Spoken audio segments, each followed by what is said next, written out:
नमस्कार विद्यार्थी मित्रांनो, स्वागत आहे सर्वांचं आपल्या यूट्यूब चॅनलवर. मित्रांनो, आजच्या व्हिडिओमध्ये आपण रेल्वे भरती ग्रुप डी म्हणजेच आजचा जो झालेला पेपर आहे, आजच्या शिफ्टमधील काही प्रश्न आपण आजच्या व्हिडिओमध्ये बघणार आहोत. बघा, विद्यार्थ्यांनी केलेल्या मेसेज नुसार आपण या ठिकाणी आजचे हे प्रश्न घेणार आहोत. बघा, रेल्वे भरतीमध्ये आज कोणत्या पद्धतीचे प्रश्न विचारले होते, पेपरच्या पॅटर्नमध्ये कुठला बदल झाला का, हे सर्व घटक आपण या ठिकाणी पाहणार आहोत. निश्चितच या व्हिडिओचा फायदा तुम्हाला आगामी परीक्षेमध्ये होईल, त्यामुळे सर्वांनी हा व्हिडिओ अगदी शेवटपर्यंत बघायचा आहे. आणि यापूर्वी झालेले जे काही पेपर्स होते ते पेपरचे देखील आपण क्वेश्चन्स त्याचे व्हिडिओज आपण ऑलरेडी आपल्या चॅनलवरती घेतलेले विद्यार्थी मित्र, तर हा व्हिडिओ झाल्यानंतर ते देखील एक वेळ तुम्ही जाऊन चेकआउट करायची आहेत. आणि व्हिडिओ आवडल्यास व्हिडिओला लाईक करायचा आहे आणि आपल्या चॅनलला नक्की सबस्क्राईब करायचं आहे. चला तर मग व्हिडिओला सुरुवात करूया विद्यार्थी मित्र. बघा, या ठिकाणी पहिला प्रश्न काय आपल्या स्क्रीनवरती आहे. बघा, आपल्याला माहिती आहे की निर्देशांकावरती डेफिनेटली 100% आपल्याला RRB ग्रुप डी मध्ये क्वेश्चन्स हे बघायला मिळत आहेत. ओके, मग हा प्रश्न बघा आता काय आहे पहा. मानव विकास निर्देशांक, ओके, काय म्हटलंय, मानव विकास निर्देशांक या ठिकाणी सांगितलेला आहे. तर यानुसार आपल्याला काय HDI, okay, human development index ज्याला म्हणतो, 2025 नुसार भारताचा क्रमांक कितवा आहे असा प्रश्न या ठिकाणी आपल्याला विचारलेला आहे. ओके, काय म्हणतात याला, ह्युमन डेव्हलपमेंट इंडेक्स म्हणजे HDI, मानव विकास निर्देशांक.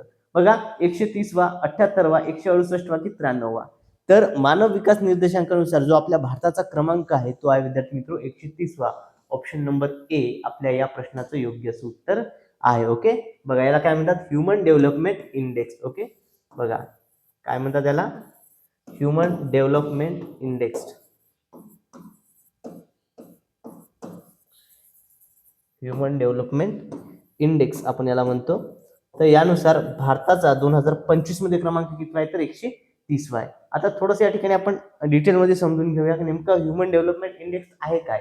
बघा, मानव विकास निर्देशांक 2025 जो आहे हा 6 मे 2025 रोजी जाहीर करण्यात झाला. कधी जाहीर झाला तर 6 मे 2025 रोजी हा जो आहे जाहीर झाला. आणि यामध्ये आपल्या भारताचं स्थान 130वा आहे. मग 130वे हे 2025 मध्ये आहे. ओके, हे काय 2025 मध्ये आहे. मग याच्यापूर्वी म्हणजेच 2024 मध्ये भारत कितव्या स्थानावर होता बरं, तर 2024 मध्ये भारत जो आहे हा 134व्या स्थानावर होता. कितव्या स्थानावर होता, 134व्या. आणि भारताचा समावेश जो आहे हा कोणत्या गटात होतो तर मध्यम मानवी विकास गटामध्ये भारताचा समावेश होतो. कोणत्या गटात होतो, मध्यम मानवी विकास गटामध्ये भारताचा समावेश त्या ठिकाणी होतो. ओके, चला यानंतर बघा, आता यामधील मग पहिले 3 देश कोणते आहेत. ओके, बघा, मानव विकास निर्देशांकामधील ह्युमन डेव्हलपमेंट इंडेक्स जो आहे यामधील फर्स्ट 3 कंट्रीज कोणत्या आहेत ते आपण बघूया या ठिकाणी. बघा, पहिल्या क्रमांकावरती आहे आइसलँड, द्वितीय क्रमांकावरती आहे नॉर्वे आणि तिसऱ्या क्रमांकावरती आहे स्वित्झर्लंड. ओके, आइसलँड, नॉर्वे आणि स्वित्झर्लंड हे झाले पहिले 3 देश. मग पहिले झाले, मग आता शेवटचे कोणते आहे बरं, तर शेवटचे बघा, दक्षिण सुदान सगळ्यात लास्टला आहे. दक्षिण सुदान 193व्या नंबरला. बघा, ह्युमन डेव्हलपमेंट इंडेक्स मानवी विकास निर्देशांक हा किती देशांमध्ये जाहीर केला जातो तर 193 देशांमध्ये असतो. ओके, 193. या 193 पैकी भारत 130वा होता. बघा, आणि दक्षिण सुदान सगळ्यात शेवटी आहे. ओके, शेवटचे 3 देश म्हटल्यामध्ये सगळ्यात शेवटी कोणता, दक्षिण सुदान. त्यानंतर सोमालिया 192व्या क्रमांकावर आणि मध्य आफ्रिकन प्रजासत्ताक जो हा 191 म्हणजे 191व्या क्रमांकावरती येतो. आता मानव विकास निर्देशांकाचे जनक कोण आहेत तर ते आहेत महबूब उल हक. ओके, बघा, पाकिस्तानी अर्थतज्ञ आहे ते. तर बघा विद्यार्थी मित्र, या ठिकाणी मग आता आपल्या भारताच्या शेजारचे देश कोणते आहेत बरं, यामध्ये भारताच्या शेजारी देश कोणत्या स्थानावर आहेत. बघा विद्यार्थी मित्र, या ठिकाणी हा एक मुद्दा आहे, हा आपण IMP कन्सिडर करूया. बघा का, बघा बांगलादेशचा मुद्दा का कन्सिडर करूया आपण IMP म्हणून, तर या ठिकाणी एक रिझन आहे. आता बांगलादेश आणि भारत आपला जो देश आहे ना, हे दोन्ही काय, हे समान स्थान आहेत. ओके, काय दिलं या ठिकाणी, समान दर्जा जो आहे या ठिकाणी भारत आणि बांगलादेश या दोन्ही देशाला मिळालेला आहे. ओके, दोन्ही निर्देशांक समान आहेत. 130वा नंबर भारताचा आणि 130वा बांगलादेशचा देखील त्या ठिकाणी आहे. मग शेजारील देश चीन आहे 78 क्रमांकावर, श्रीलंका आहे 89 वर, भूटान जो आहे हा 125 वरती येतो. त्यानंतर बांगलादेश 130 वर आहे, नेपाळ 145 वर आहे, म्यानमार 150 नंबरला आहे आणि पाकिस्तान जो आहे हा 168 क्रमांकावरती येतो. ओके, बघा, आणि आपण जसं की बघितलं की यामध्ये जनक कोण आहे बरं, मानव विकास निर्देशांकाचे जनक तर महबूब उल हक हे पाकिस्तानी अर्थतज्ञ आहेत. आणि भारतीय अर्थतज्ञ यामध्ये महत्वपूर्ण त्यामध्ये अमर्त्य सेन यांचा दृष्टिकोन कोणता आहे तर क्षमता दृष्टिकोन, कॅपॅबिलिटी अप्रोच या संकल्पनेवर आधारित हा निर्देशांक आहे. ओके, बघा, मानव विकास निर्देशांक कोणता आहे? अमर्त्य सेन यांच्या क्षमता दृष्टिकोन कॅपॅबिलिटी अप्रोच या संकल्पनेवर आधारित असा हा निर्देशांक आहे. आणि महत्वपूर्ण बघा, याची सुरुवात कधीपासून झाली बरं? तर 1920 पासून जी आहे या निर्देशांकाची सुरुवात झाली. आणि कोणती संस्था हे निर्देशांक जाहीर करते?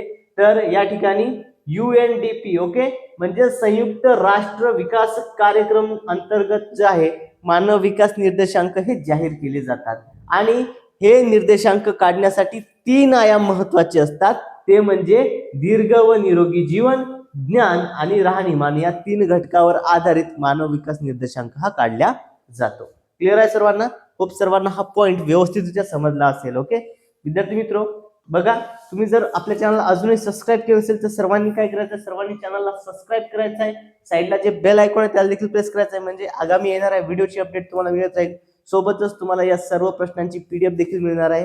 कुठे? तर आपल्या टेलिग्राम चॅनलवर. ओके, PDF डाउनलोड करण्याकरता तुम्ही आपलं टेलिग्राम चॅनल जॉईन करायचं आहे, ज्याची लिंक या व्हिडिओच्या डिस्क्रिप्शन बॉक्समध्ये दिलेली आहे किंवा कमेंटमध्ये PDF वरून टाकायचं आहे, लिंक पाठवून दिल्या जाईल. ओके, चलो यानंतर पुढचा प्रश्न बघा.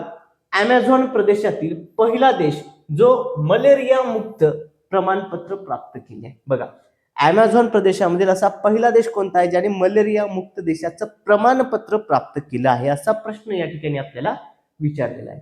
पर्याय बघा, 1 आहे पेरू, 2 बोल्व्हिया, 3 कोलंबिया आणि 4 आहे सुरिनाम. तर कोणता देश आहे बरं ज्याला प्रमाणपत्र मिळालं, मलेरिया मुक्तचं काय या ठिकाणी प्रमाणपत्र प्राप्त झालेलं आहे? ओके, मग कोणता देश आहे बरं तो? तर तो आहे विद्यार्थी मित्रो या ठिकाणी बघा सुरिनाम. कोणता देश येतो? सुरिनाम. ओके, बघा सुरिनाम देश आहे. ऑप्शन नंबर 4 आपल्या या प्रश्नाचं योग्य असं उत्तर असणार आहे. ओके, चलो यानंतर पुढचा प्रश्न बघा. नेक्स्ट क्वेश्चन काय आपल्या स्क्रीनवरती बघा. महाराष्ट्राच्या 49व्या मुख्य सचिवपदी जून 2025 मध्ये कोणाची नियुक्ती करण्यात आली, असा प्रश्न या ठिकाणी विचारलेला आहे. ओके, बघा काय म्हटलेलं आहे, जून 2025 मध्ये. प्रश्न व्यवस्थितरित्या वाचणं खूप महत्वपूर्ण आहे विद्यार्थी मित्र. ओके, मुख्य सचिवपदी आता माहित आहे, मुख्य सचिवपदी जून 2025 मध्ये म्हटलेलं आहे. जून 2025 मध्ये कोणाची झाली? तर जून 2025 मध्ये जे आहे राजेश कुमार यांची झालेली आहे. ओके, ऑप्शन नंबर ए या प्रश्नाचं उत्तर आहे. यांच्यापूर्वी कोण होत्या? हे बघा, हे 49वे आहे. यांच्यापूर्वी कोण होत्या? 48 सुजाता सैनिक होत्या. यांच्यापूर्वी कोण होत्या? सुजाता सैनिक. आणि महत्वपूर्ण म्हणजे विद्यार्थी मित्रो, आता सध्या कोण आहे? तर सध्या राजेश अग्रवाल आहेत. ओके, हे काय आहेत? हे सध्याचे आहेत. ओके, बघा सध्याचे मुख्य सचिव. आपल्याला प्रश्न काय विचारला होता तो महत्वपूर्ण आहे. जर आपल्याला सध्याचं विचारलं असतं तर राजेश अग्रवाल हे याचं उत्तर असतं. मात्र आपल्याला काय या ठिकाणी जून 2025 मध्ये नियुक्ती विचारलेली होती, तर ती राजेश कुमार यांची झाली होती. ओके, दोघांचंही नाव राजेश आहे, त्यामुळे कन्फ्युज होण्याचं नाही या ठिकाणी.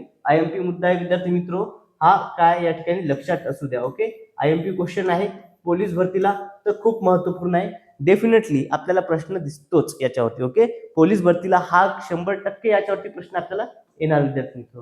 बघा, आता जून 2025 मध्ये राजेश कुमार मीना यांची महाराष्ट्राच्या मुख्य सचिवपदी नियुक्ती झाली होती. ओके, बघा जून 2025 मध्ये राजीव कुमार मीना यांची नियुक्ती झाली होती. आणि ते पण काय झालं, पण नोव्हेंबर 2025 मध्ये ते निवृत्त झाले. ओके, बघा नियुक्ती कधी झाली?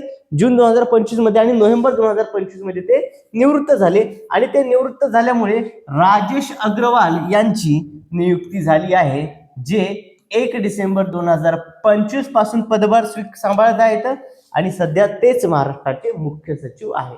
मग सध्याचे महाराष्ट्राचे मुख्य सचिव कोण आहेत बरं? बघा, सध्याचे विचारलं, सध्याचे तर कोण आहे? राजेश अग्रवाल हे महाराष्ट्राचे मुख्य सचिव आहेत. क्लिअर आहे सर्वांना? सर्वांना हा मुद्दा व्यवस्थित समजला असेल, हा प्रश्न व्यवस्थितरित्या कव्हर झाला असेल. विद्यार्थी मित्र, जर स्पष्टीकरण आवडत असेल तर सर्वांनी व्हिडिओला लाईक करायचं आहे आणि चॅनलला सबस्क्राईब करायचं आहे. ओके, चला यानंतर पुढचा प्रश्न घेऊया. बघा, हा प्रश्न चालू घडामोडीवर आधारित आहे. ओके, अंतरिक्ष संबंधित ज्या घडामोडी असतात त्याच्यावरती आपल्याला हा प्रश्न परीक्षेमध्ये बघायला मिळालेला आहे. बरे, या ठिकाणी बघूया प्रश्न काय आहे. बघा, कोणत्या देशाने हरितगृह वायू आणि जलचक्रासाठी जागतिक निरीक्षण उपग्रह GOSAT GW प्रक्षेपित केला आहे? ओके, बघा कशासाठी बरं? तर हरितगृह वायू आणि जलचक्रासाठी या ठिकाणी प्रक्षेपित केला आहे, असा प्रश्न या ठिकाणी आपल्याला विचारलेला आहे. कोणता आहे बरं मग या ठिकाणी? भारत, जपान, ऑस्ट्रेलिया की चीन? ओके. उपग्रह कोणत्या देशाने केला, तर तो केला विद्यार्थी मित्र या ठिकाणी बघा जपान या देशाने. हा जो आहे हा कोणी प्रक्षेपित केलाय, जपान या देशाने. ओके. कोणता आहे बरं, याचं नाव काय, तर गोसॅट GW जपान. ऑप्शन नंबर बी आपल्या प्रश्नाचं योग्य असं उत्तर असणार आहे. ओके. बघा यानंतर पुढचा प्रश्न बघा, भारतीय संविधानात 10 मूलभूत कर्तव्यांचा समावेश केव्हा करण्यात आला. बघा भारतीय राज्यघटनेसंबंधित हा प्रश्न आपल्याला विचारलेला आहे. बघा 10 मूलभूत कर्तव्यांचा समावेश केव्हा करण्यात आला असा प्रश्न विचारलेला आहे. केव्हा करण्यात आला बरं, 1969, 1951, 1975 की 1976. तर जी 10 मूलभूत कर्तव्य आहेत यांचा जो समावेश आहे हा कधी करण्यात आला होता, तर हा 1976 मध्ये करण्यात आला होता. कधी, 1976 मध्ये जो आहे समिती होती बघा या ठिकाणी स्वर्णसिंह समिती. ओके. काय सांगतोय बघा या ठिकाणी लक्षात द्या, स्वर्णसिंह समिती. या समितीच्या शिफारसीनुसार जी 10 मूलभूत कर्तव्य आहे ही राज्यघटनेमध्ये समाविष्ट करण्यात आली. कधी, 1976. ऑप्शन नंबर 4 आपल्या या प्रश्नाचं योग्य असं उत्तर आहे. थोडस या ठिकाणी आपण डिटेलमध्ये समजून घेऊया. बघा या ठिकाणी ही घटना दुरुस्ती किती होती बरं, तर ही 42वी घटना दुरुस्ती होती. ओके. 42वी घटना दुरुस्ती होती जी झाली 1976 मध्ये. याद्वारे घटनेच्या भाग 4A मध्ये कलम 51A हे समाविष्ट झाले. म्हणजेच मूलभूत कर्तव्य मूळ घटनेमध्ये नव्हती. नंतर ती इंदिरा गांधी सरकारने 42वी घटना दुरुस्ती करून 1976 मध्ये हे घटनेत समाविष्ट करून घेतले. ओके. क्लिअर आहे सर्वांना, हा पॉईंट सर्वांना समजला असेल. चला यानंतर पुढचा प्रश्न बघा, खालीलपैकी कोणते राज्य पवन ऊर्जेत अग्रेसर आहे. बघा पुढीलपैकी कोणतं आहे पवन ऊर्जेत अग्रेसर असणारं राज्य या ठिकाणी आपल्याला विचारलेलं आहे. कोणतं राज्य आहे पवन ऊर्जेत अग्रेसर. बघा ऑप्शन्स पहा या ठिकाणी, महाराष्ट्र, केरळ, कर्नाटक की तामिळनाडू. पवन ऊर्जेमध्ये अग्रेसर असणारं राज्य कोणतं आहे, तर ते आहे विद्यार्थी मित्र या ठिकाणी बघा तामिळनाडू. कोणतं आहे, तामिळनाडू. ओके. चला Tamil Nadu, option number D Tamil Nadu हे आपल्या प्रश्नाचं योग्य असं उत्तर आहे. हे पवन ऊर्जेत अग्रेसर असणारं महाराष्ट्रातील भारतातील राज्य आहे. ओके. बघा यानंतर पुढचा प्रश्न बघूया. तत्पूर्वी याची थोडीशी आपण डिटेलमध्ये माहिती समजून घेऊ. पहा पवन ऊर्जेत भारत जो आहे हा जगात 4थ्या स्थानावर आहे. भारताचा क्रमांक जगामध्ये कितवा लागतो बरं, 4था. प्रथम क्रमांकावरती कोणता आहे, प्रथम क्रमांकावरती आहे चीन, द्वितीय क्रमांकावर आहे अमेरिका, तृतीय क्रमांकावरती येतो जर्मनी आणि आपला भारत देश आहे जो 4थ्या क्रमांकावरती येतो. मग यापैकी विद्यार्थी मित्र भारतात पहिल्या स्थानावर असणार आहे. ओके. बघा तामिळनाडू राज्यात आहे प्रथम स्थानावर कोणतं आहे, तामिळनाडू, आणि महाराष्ट्र जे आहे ते द्वितीय स्थानावर येतं. ओके. महाराष्ट्र द्वितीय स्थानावरती येतं. ओके. चला विद्यार्थी मित्र, तुम्ही जर अजूनही आपल्या चॅनलला सबस्क्राईब केलं असेल तर सर्वांनी चॅनलला सबस्क्राईब करायचं आहे आणि व्हिडिओला लाईक करायचं आहे. सोबतच व्हिडिओ कसा वाटला हे कमेंट करून सांगायचं आहे. ओके. चला यानंतर नेक्स्ट क्वेश्चन बघा आपल्या स्क्रीनवरती आहे. बघा 1857च्या उठावा संदर्भात आपल्याला या ठिकाणी परीक्षेला प्रश्न बघायला मिळालेला आहे. प्रश्न काय, 1857 क्रांतीच्या, ओके, 1857च्या उठावात, ओके, कोणत्या नेत्यांनी नेपाळमध्ये आश्रय घेतला. बघा 1857चा जो उठाव झाला होता जो की इंग्रजांनी दडपून टाकला, तर अशा वेळी जे क्रांतिकारक होते यांनी विविध ठिकाणी जे आहे आश्रय घेतले होते. मग त्यांच्यापैकी नेपाळमध्ये आश्रय कोणी घेतला होता असा प्रश्न या ठिकाणी आपल्याला विचारलेला आहे. पर्याय बघा, ए राणी लक्ष्मीबाई, बी नानासाहेब पेशवे, सी तात्या टोपे आणि डी आय कुंवर सिंग. तर विद्यार्थी मित्र, दिलेल्या पर्यायापैकी नेपाळमध्ये आश्रय कोणी घेतला होता, तर नानासाहेब पेशवे यांनी घेतला होता नेपाळमध्ये. ओके. ऑप्शन बी या प्रश्नाचं योग्य असं उत्तर आहे. ओके. नेपाळमध्ये आश्रय कोणी घेतला होता, तर नेपाळमध्ये नानासाहेब पेशवे यांनी आश्रय घेतला होता. ओके.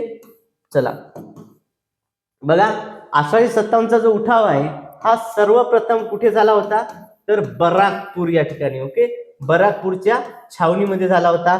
आणि यामध्ये सर्वप्रथम उठाव कोणी केला होता, उठावाची सुरुवात कोणी केली होती, तर ती उठावाची सुरुवात केली होती कोणी, मंगल पांडे यांनी. ओके. कोणी केली होती, मंगल पांडे यांनी ही सुरुवात केली होती. ओके. चला बघा या ठिकाणी आपण थोडीशी अजून माहिती बघूया. 1857च्या उठावानंतर नेपाळमध्ये आश्रय घेतलेले क्रांतिकारक. ओके. नेपाळमध्ये आश्रय घेणारे क्रांतिकारक कोण होते या ठिकाणी हे समजून घेऊया. कोण कोण क्रांतिकारक होते यामध्ये नानासाहेब पेशवे होते, बेगम हजरत महल होत्या, ज्या अवध संस्थानाच्या या ठिकाणी राणी होत्या. ओके. त्यानंतर खान बहादूर खान या तिघांनी काय घेतला होता, नेपाळमध्ये आश्रय घेतला होता. ओके. बघा अगदी डिटेलमध्ये स्पष्टीकरण या ठिकाणी आपण घेत आहोत.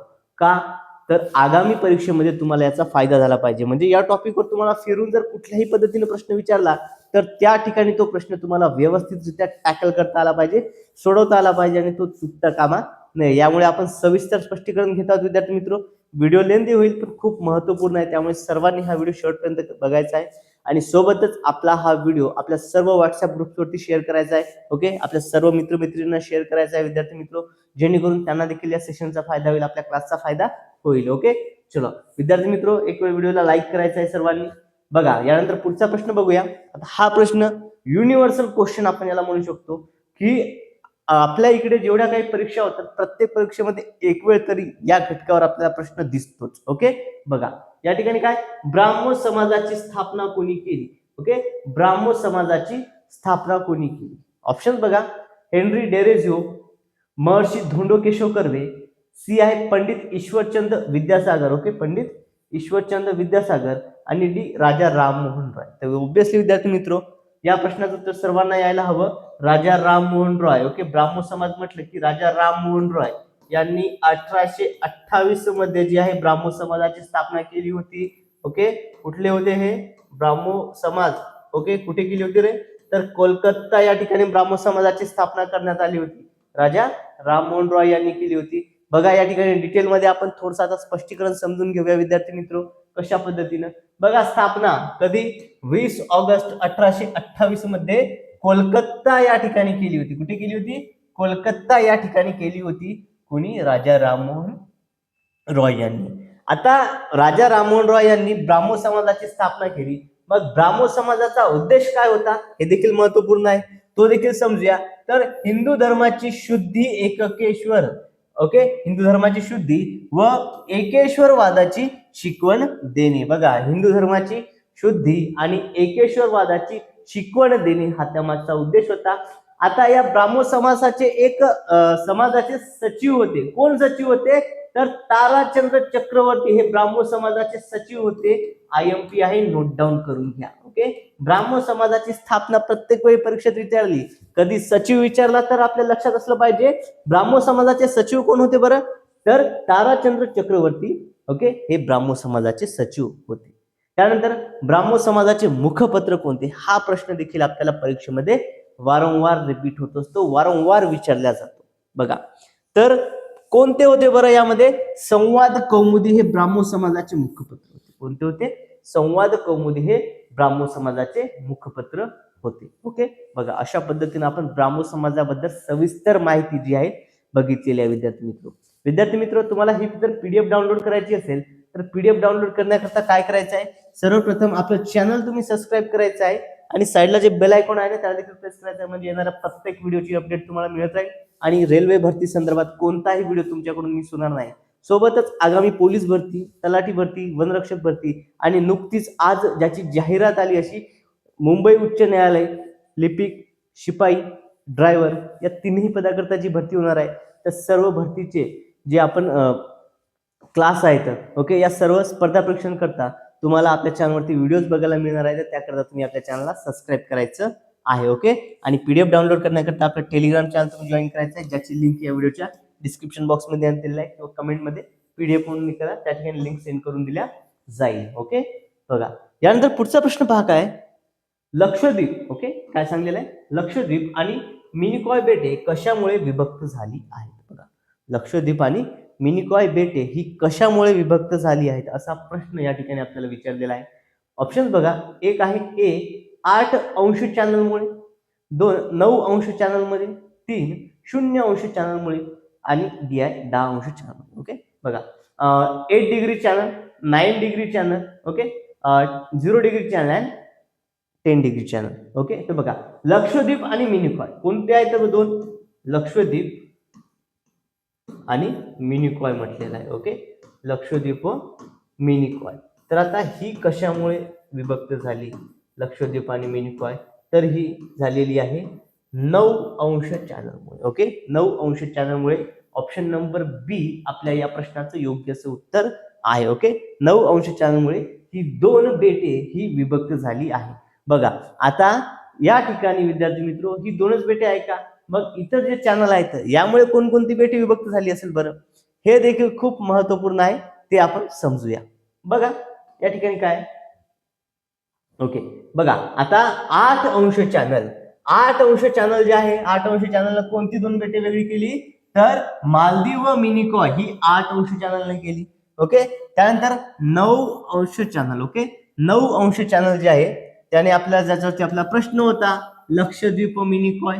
ओके, याच्यावरती आपला प्रश्न होता लक्षद्वीप मिनिकॉय. त्यानंतर 10 डिग्री, ओके 10 अंश चॅनल याने छोटा अंदमान आणि निकोबार IMP आहे हा. ओके, हा काय आहे? हा IMP आहे. परीक्षेमध्ये विचारण्याचे चान्सेस खूप आहेत, कारण की अंदमान निकोबार बेटा संदर्भात आहे. ओके, अंदमान निकोबार बेट कोणत्या चॅनलमुळे विभक्त झाले? तर ते 10 अंश चॅनलमुळे विभक्त झाले असं आपण त्या ठिकाणी म्हणूया. ओके, चलो यानंतर पुढचा प्रश्न बघा, खालीलपैकी कोणता ग्रुप ड्युअल प्लांट म्हणून ओळखला जातो? ओके, बघा आता रेल्वे भरतीचा पेपर आणि विज्ञानावरती प्रश्न नाही असं होऊ शकत नाही. बघा विज्ञान घटकावर आपल्याला या ठिकाणी प्रश्न दिसतोय, खालीलपैकी कोणता ग्रुप हा ड्युअल प्लांट म्हणून ओळखला जातो? शैवाल, लायकेन्स, अँजिओस्पर्म्स आणि कवक. तर ड्युअल प्लांट कशाला म्हणतात? तर ड्युअल प्लांट विद्यार्थी मित्र लायकेन्सला म्हणतात. ऑप्शन बी लायकेन्स हे आपल्या प्रश्नाचं योग्य असं उत्तर आहे. ओके, बघा आता लायकेन्स यालाच अजून एक शब्द आहे जो आपल्याला खूप महत्वपूर्ण ठरतो. कोणता आहे बरं? लायकेन्सलाच आपण काय म्हणतो? दगडफूल. काय म्हणतो बरं? लायकेन्सलाच दगडफूल देखील म्हटलं जातं. ओके, दगडी फुल ज्याला आपण म्हणतो ते आहे लायकेन्स. बघा या ठिकाणी विद्यार्थी मित्र लायकेन्स हे ड्युअल प्लांट म्हणून ओळखले जातात. लायकेन्स जे आहे ड्युअल प्लांट म्हणून ओळखले जातात. आता लायकेन्सचा इंडिकेटर प्लांट म्हणून सुद्धा वापर केला जातो. लायकेन्सचा काय इंडिकेटर प्लांट म्हणून देखील वापर केला जातो. आणि हे बुरशी आणि शैवाल यांचे सहजीवन असून त्यामध्ये शैवाल हे प्रकाश संश्लेषणाद्वारे अन्न उपलब्ध करून, तर बुरशी जे आहे हे आधार पुरवते. काय करते? बुरशी हे आधार पुरवते. लायकेन्स मध्ये बुरशी आणि शैवाल हे दोन्ही घटक महत्वाचे. Dual plant. ओके, या ठिकाणी सुरुवातीलाच काय सांगितलं आपल्याला या ठिकाणी? पहा ड्युअल प्लांट म्हणजे दोन याचा आहे. ड्युअल प्लांट मध्ये कोणतं झालं? एक आहे शैवाल, ओके, आणि दुसरं आहे बुरशी. बघा शैवाल आलं आणि बुरशी आलं, हे दोन आहे. या दोन्हीचा संयोग म्हणजे काय? लायकेन्स. ओके, या दोन्हीचा संयोग म्हणजे काय? लायकेन्स. मग त्याला म्हणजे ड्युअल प्लांट. ओके, बघा आता दगडावर जे लायकेन्स असतात, ओके दगडावर जे लायकेन्स असतात तर दगडावर असणाऱ्या लायकेन्सला दगडफूल म्हणतात. दगडावर असणाऱ्या लायकेन्सला काय म्हणतात? दगडफूल. ओके, बघा खूप महत्वपूर्ण प्रश्न होता विद्यार्थी मित्र. होप तुमची लायकेन्स संदर्भाची कन्सेप्ट आहे या ठिकाणी क्लिअर झाली असेल. आता जर तुम्हाला लायकेन्स संदर्भात प्रश्न त्या ठिकाणी तुमचा चुकता कामा नाही. ओके, चलो यानंतर पुढचा प्रश्न बघा, पाण्याची महत्तम घनता कोणती आहे असा प्रश्न या ठिकाणी आपल्याला विचारलेला आहे. ओके, पाण्याची जी महत्तम घनता आहे ही कोणती आहे बरं? 4 अंश सेल्सिअस, 25 अंश सेल्सिअस, 0 अंश सेल्सिअस की 73 अंश सेल्सिअस? ओके, सिंपल आहे. पाण्याची महत्तम घनता असते 4 अंश सेल्सिअस. ऑप्शन नंबर ए आपल्या प्रश्नाचं योग्य असं उत्तर आहे. ओके, 0 काय? हा फ्रीजिंग पॉइंट आहे. ओके, हा काय? गोठण बिंदू फ्रीजिंग पॉइंट आहे 0. ओके, चला या ठिकाणी थोडंसं समजून घेऊया. पहा पाण्याचे असंगत आचरण जे असते, ओके पाण्याच्या असंगत आचरणामुळे काय होते? तर पाण्याची काय म्हणतात त्याला? उच्चतम म्हणजेच महत्तम घनता म्हणतात, ज्याला आहे किती आहे? तर 4 अंश सेल्सिअस. आता विद्यार्थी मित्र 4 अंश सेल्सिअस ते 0 अंश सेल्सिअस, ओके यापर्यंत जे तापमान असतं ना, हे तापमान कमी केलं तर ते प्रसरण पावते. ओके, काय होते? प्रसरण पावते. आणि 0 ते 4 अंश पर्यंत तापमान जर वाढवलं तर ते अंकुचन पावते. ओके, बघा प्रसरण आणि अंकुचन. 4 अंशावरून 0 जर गेलं ते प्रसरण पावणार, आणि 0 4 अंशावर आलं तर ते अंकुचन पावणार. ओके, बघा आणि 0 ते 4 अंश तापमान दरम्यान हे जे पाण्याचं जे आचरण असतं, ओके बघा प्रसरण पावणे आणि अंकुचन पावणे 0 ते 4 तापमान दरम्यान आहे. आता हे जे असते तर यावेळी जे घडते ना, या पाण्याचं हे जे आचरण आहे, हे जे वागणं आहे, आचरण म्हणजे काय? आपण त्याला वागणं म्हणूया. ओके, काय म्हणूया? वागणं. मग हे जे आचरण आहे याला पाण्याचे असंगत आचरण असे म्हणतात. काय म्हणतात त्याला? याला पाण्याचे असंगत आचरण असे म्हणतात. आता 4 अंश तापमानात पाण्याची घनता ही महत्तम असते आणि 4 अंश सेल्सिअस तापमानासच काय पाण्याचे आकारमान काय असते न्यूनतम. बघा या ठिकाणी आपण 2 गोष्टी शिकूया. बघा काय आहे घनता काय असते महत्तम. घनता काय असते या ठिकाणी ओके. घनता कशी असणार आहे बरं 4 अंश सेल्सिअसला घनता ही महत्तम आहे म्हणजेच घनता ही जास्त आहे. सोबतच या ठिकाणी घनता जर महत्तम असेल मग यामध्ये बघा सोबत काय तर याचं आकारमान जे असतं ना आकारमान ओके याचं आकारमान कसं असेल तर ते न्यूनतम असेल. ओके आकारमान कसं असणार आहे न्यूनतम. घनता महत्तम आहे मात्र आकारमान कसं असणार आकारमान न्यूनतम असणार. सर्व कन्सेप्ट जी आहे ही 4 अंश डिग्री सेल्सिअस संदर्भातच आहे. ओके 4 अंश सेल्सिअस तापमानासंदर्भातच आहे. क्लिअर आहे सर्वांना. चला यानंतर बघा पुढचा प्रश्न घेऊया विद्यार्थी मित्र. ओके बघा चालू घडामोडीचा जर प्रश्न आपल्याला या ठिकाणी दिसतोय राष्ट्रीय रक्षा विद्यापीठ. ओके राष्ट्रीय रक्षा विद्यापीठ कोठे उभारले जाणार आहे असा प्रश्न या ठिकाणी आपल्याला विचारलेला आहे. राष्ट्रीय रक्षा विद्यापीठ कोठे उभारले जाणार आहे असा प्रश्न आहे. दिल्ली, इंदोर, भोपाळ की ग्वालियर. तर राष्ट्रीय रक्षा विद्यापीठ कुठे उभारले जाणार विद्यार्थी मित्र तर ते भोपाळ या ठिकाणी उभारले जाणार आहे. ऑप्शन नंबर सी भोपाळ हे आपल्या प्रश्नाचं योग्य असं उत्तर आहे. ओके या ठिकाणी काय असणार आहे तर राष्ट्रीय रक्षा विद्यापीठ. ओके राष्ट्रीय रक्षा विद्यापीठ या ठिकाणी उभारले जाणार आहे. क्लिअर आहे सर्वांना. राष्ट्रीय रक्षा विद्यापीठ कुठे उभारले जाणार आहे तर ते भोपाळ या ठिकाणी उभारले जाणार आहे. ओके चलो यानंतर पुढचा प्रश्न बघा भारतातील पहिला ॲक्वाटेक पार्क. ओके बघा भारतातील पहिला ॲक्वाटेक पार्क कोणत्या ठिकाणी उभारला जाणार आहे असा प्रश्न आपल्याला विचारलेला आहे. म्हणजेच काय या पार्कचं उद्घाटन कोणत्या राज्यात करण्यात आलं. ओके बघा कोणत्या राज्यामध्ये भारतातील पहिल्या ॲक्वाटेक पार्कचं उद्घाटन करण्यात आलं असा प्रश्न या ठिकाणी आपल्याला विचारलेला आहे. ऑप्शन्स बघा गोवा, केरळ, आसाम आणि ओडिसा. तर जो ॲक्वाटेक पार्क आहे ना त्याचं उद्घाटन विद्यार्थी मित्र हे आसाम मध्ये करण्यात आलेलं आहे. कुठे Assam. Okay Assam option number C आपल्या प्रश्नाचं योग्य असं उत्तर आहे. या ठिकाणी भारतातला पहिला ॲक्वाटेक पार्क जो आहे हा निर्माण करण्यात आला त्याचं उद्घाटन त्या ठिकाणी करण्यात आलेलं आहे. कुठे आसाम मध्ये. ओके बघा यानंतर पुढचा प्रश्न बघा ऍसिटिक ऍसिडच्या ओके ऍसिटिक ऍसिड जे आहे ऍसिटिक ऍसिडच्या विरल द्रावणाला काय म्हणतात असा प्रश्न या ठिकाणी आपल्याला विचारलेला आहे. बघा जे ऍसिटिक ऍसिड आहे त्याचे विरल जे द्रावण असतं त्याला काय म्हणतात बरं. इथिलीन, विनेगर, पॅराफिन की बेन्झिन. तर ऍसिटिक ऍसिडचं जे विरल द्रावण असतं त्याला काय म्हणतात त्याला व्हिनेगर म्हणतात. काय म्हणतात व्हिनेगर. ऑप्शन बी व्हिनेगर हे आपल्या प्रश्नाचं योग्य असं उत्तर आहे. ओके बघा ऍसिटिक ऍसिडच्या द्रावणाला काय म्हणतात व्हिनेगर असे म्हणतात. बघा ऍसिटिक ऍसिडचं जे विरल द्रावण असतं त्याला व्हिनेगर असे म्हणतात.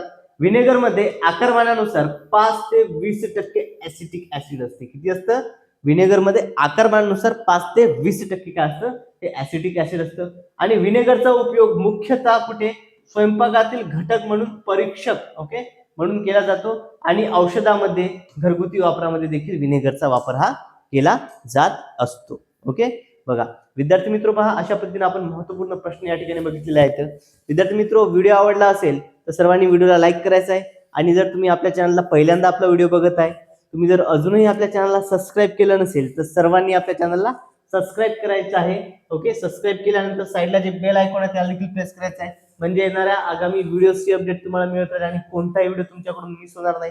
सोबतच जर आपण आता जे काही प्रश्न बघितले याची जर ही तुम्हाला डिजिटल पीडीएफ जर डाउनलोड करायची असेल तर पीडीएफ मिळवण्याकरता तुम्ही आपलं टेलिग्राम चॅनल जॉईन करायचं आहे ज्याची लिंक मी या व्हिडिओच्या डिस्क्रिप्शन बॉक्समध्ये दिलेली आहे किंवा कमेंटमध्ये पीडीएफ म्हणून मेसेज पाठवून द्या तुम्हाला त्या ठिकाणी लिंक सेंड करून दिल्या जाईल. ओके चलो मित्रांनो बघा आजच्या या व्हिडिओमध्ये एवढंच. भेटूयात पुढच्या व्हिडिओमध्ये.